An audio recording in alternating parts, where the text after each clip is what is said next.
No extension for Trae Young. It looks like both the Hawks and Trae are going to roll the dice, and we could be talking about now the biggest free agent on the market next summer. Let's get into what this is all going to mean and what kind of a risk the Atlanta Hawks are reportedly taking here, as well as the risk that Trae Young is taking. I'm Trevor Lane. This is the Basketball Bulletin. Make sure you subscribe right here. And by the way, we have forgotten like the last 4 or 5 videos that we've done to let people know about this. We do have a podcast feed that's out now. You guys can find that. Just search Basketball Bulletin on Apple Podcasts, Spotify, wherever you listen to podcasts. And right here on the YouTube channel, we dropped some merch. We opened up the store. So go take a look at that. You can click the link above where you can find all the different options here on YouTube. Yeah. Donnie, really quick, I want to say, let us know of any other like phrases yes. that you want to see or things that you want to see as merch, because it's mostly just the logo, but we absolutely want to expand it. So let us know.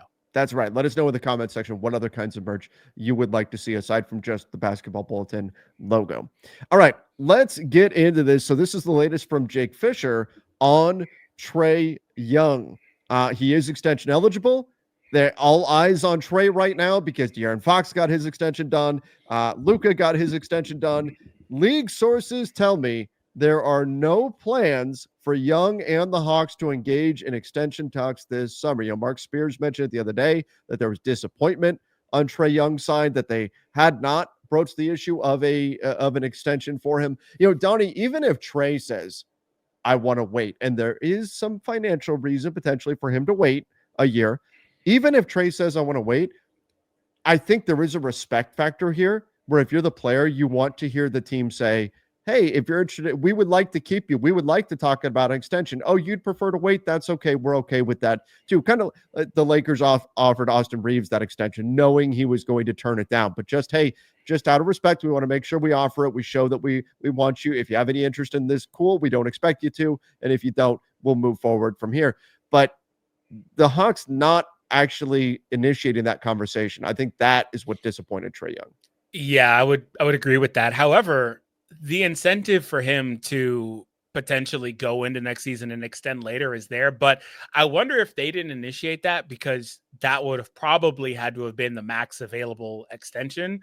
And does he potentially just take that at that point? Like, it's a little bit different. Like, for example, like Denver did the same thing, but they knew Wemby, or not Wemby, I see Wemby's name there, but Jokic was going to decline it. It's a little different because Trae might mess around and take that.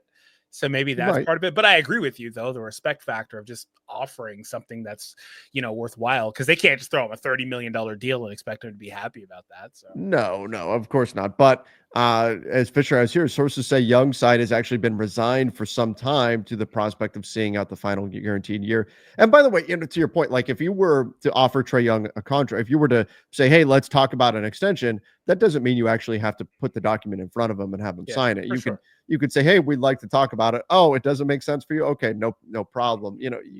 There's ways that you could still at least express that you want to keep him long term, especially when you look at how this roster is built. But Young has been resigned for some time to the prospect of seeing out the final guaranteed year of his contract rather than securing an extension.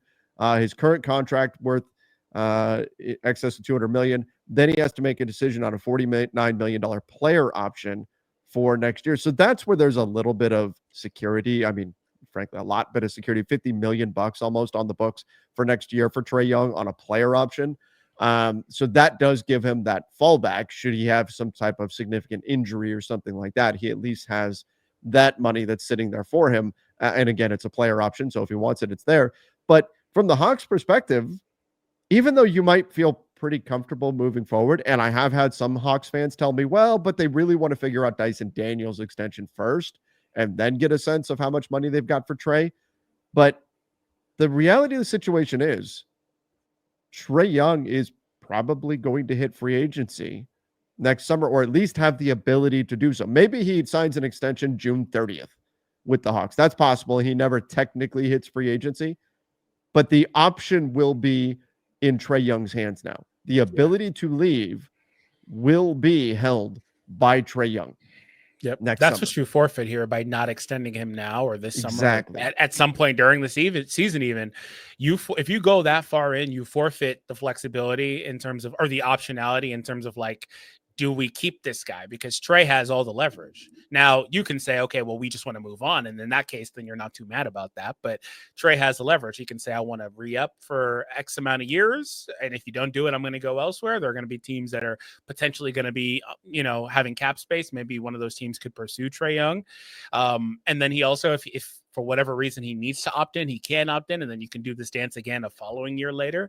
So there's a lot of it just falls in favor of Trae deciding what he wants to do if you go that far in.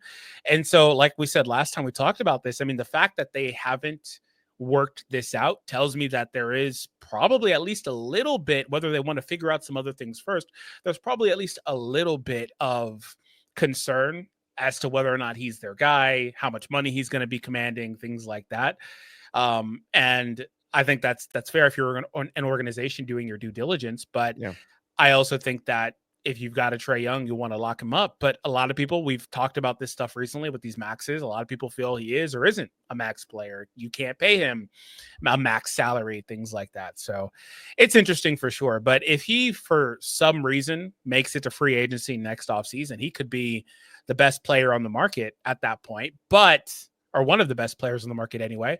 But the problem still remains that guard is just so deep around the NBA.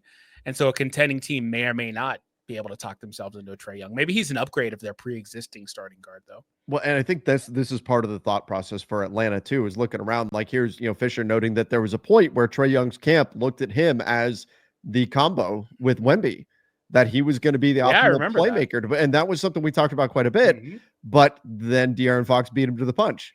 Because that would have been nice, though. A year earlier. That would have been really nice. That would have been a nice pairing for San Antonio. But De'Aaron Fox was able to, because he was going to hit free agency sooner, was able to push his way to San Antonio. And now he took that spot. So I think there is an element of like, hey, if Trae wants to leave, where's he going to go? Yeah. Where's he going to wind up going here in this situation? Now, no one is, as Fisher notes, no one is suggesting that Young is actively pushing to get out of Atlanta. And it's possible that if Atlanta really is contending and Trae Young can make All NBA, then he could be eligible for a 5-year, $350 million contract extension. And Trae just led the NBA in assists last season, and he did so fairly comfortably. I would pick him to do it again. I think with this team that they've built, there is a real chance that he could make All NBA. Now, I'm not going to say it's a lock. It's not like, if Giannis is going to play 70 plus games, he's a lock for All NBA. Obviously, that would be the situation. Trae, I don't think is a lock to make All NBA, but I think that possibility is really here given the roster that Atlanta has put together. So there is potential upside here for not just the Hawks for their flexibility moving forward, but for Trae Young as well to get even more money. And at that point, the Hawks might be saying, man, I wish we had just done an extension last summer if Trae Young does make All NBA. So this could make things a little bit tricky. But again, there's upside here for Trae. While the Hawks are maybe mitigating their long-term risk here by not doing an extension right now and saying, well, then we'll have more flexibility next summer. That may be true, but there's also a very possible world where Trae Young is sitting there going, hey, I just made All NBA. Bring me that 5-year deal now. And then the Hawks, and then what do the Hawks do? I mean, do you do it at that point? You may feel pressured into it because he's an All NBA player, et cetera. And with some of the guys falling out from the Eastern Conference, maybe the runway is clear for Trae, assuming good health. And you never know who else could potentially fall out of the running for those All NBA spots when you talk about health and all that stuff. So that's certainly a possibility, but that's a lot of money to offer and a big pill to swallow, certainly if you're going to offer him $350 million. Yeah, absolutely. And that's where, that's a lot of money. That's a lot. And that price tag, that's where it becomes tough. That's where Trae's defensive deficiencies become more difficult to tolerate. Yeah. When he's making that much money and taking up that much of your cap. Yeah, but again, that's the risk. Going to be probably pushing out of his prime by the end of that deal. The contract will still be really big. Yeah, the percentage will go down projected and all that stuff. But I don't know. And he's 5'10", 5'11". I don't know if I love that at that point, but he at least would be towards an expiring projecting, like, the end of the deal.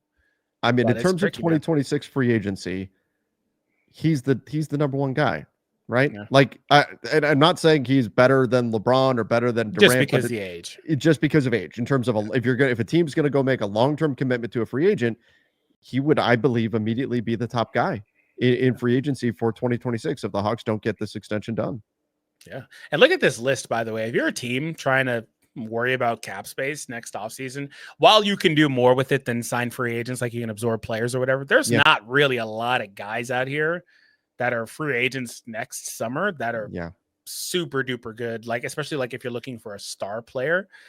And I if mean, you're looking at like if we were to put if Keegan Murray, if Jaden Ivey were actually free agents, I think that changes the yeah, conversation a bit. But they're Osor RFAs. Thompson, like what's going Oh, on there? sure.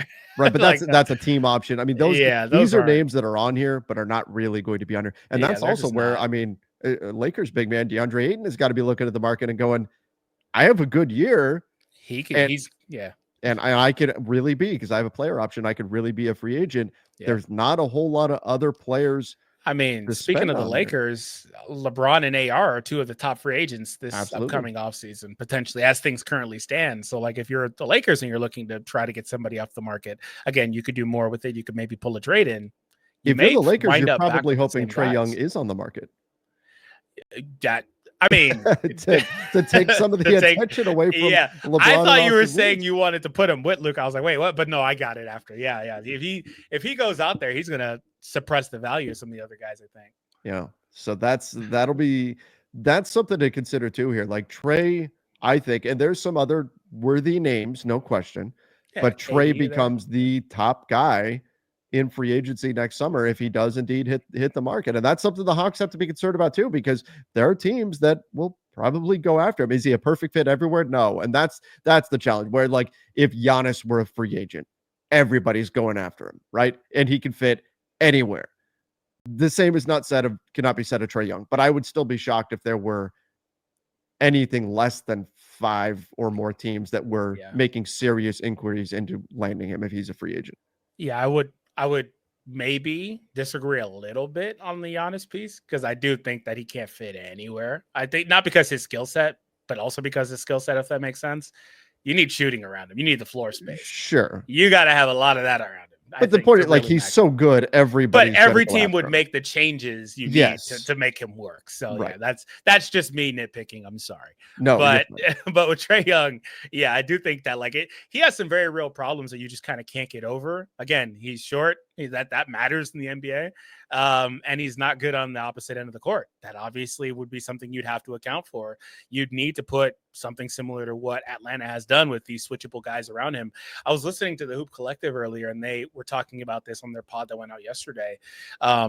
They were saying that basically the Hawks are in a position where they may also look at trying to build around Johnson instead. That's on the table as well for the Hawks, and seeing what they have with Johnson. Building around Jalen Johnson. Now, Jalen Johnson, they didn't get to see a lot of last year because of injury, but they do like him a lot. But again, they've built a team around Trae. Like they've built the team Trae fits around. Fits in, right? And that doesn't mean that no other point guard would fit, because I think other guys will. But this is a team built to really maximize Trae's strengths and minimize his weaknesses. Mm-hmm. So I would be surprised ultimately if Trae and the Hawks move on from each other. But free agency 2026 gets much more interesting if Trae is available on the market. Yeah, for sure. And even potentially 27. What happens if there's the world where he decides to take that option? Maybe he was hurt or whatever, and then they're not able to come to an agreement. And then you look at the next offseason, right? Like, but the reality is that Trae is in this spot where I think that if you're the Hawks, and be what may with all the other stuff, do you want to see Johnson? Do you want to wait on extensions with Daniels? All that other stuff. I do think that you should try to extend Trae now, because I think it would really suck, right, if you've got to extend him on that later number if you plan to keep him anyway, right? Yeah. I think that would really suck, because it's just going to really balloon because he makes all NBA. Exactly. So that's the risk that the Hawks are taking here. Yeah. And that's why I don't think that they started talks with him, because I think he probably takes it. I don't think it would be the worst thing though if he took the extension. I don't know. No. I don't think so. Like, I don't think it'd be the worst thing. Like we were just talking about, it could get much worse in terms of money. Like if he gets much more, right?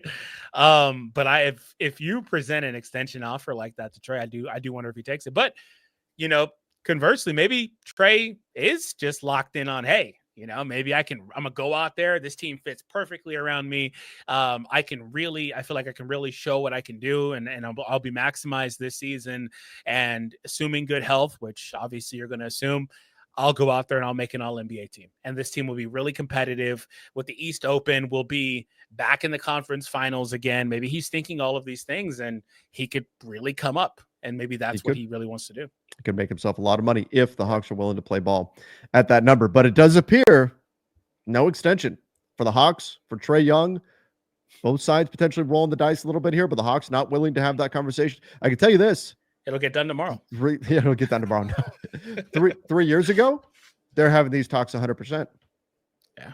3 years ago, under the old collective bargaining agreement, they are 100% talking about the extension here. This is, I think, in part the new deal coming in, and it's part of why De'Aaron Fox's extension still looks like a bit of an outlier, because the new NBA guys don't automatically get max money, and we're seeing teams really try to be careful with their salaries moving forward. And that appears to be what's happening here with the Atlanta Hawks and Trae Young. I think Trae Young is underrated. I think he's a phenomenal player, and I think he is going to have a big season, and it would not shock me at all if he winds up making all NBA.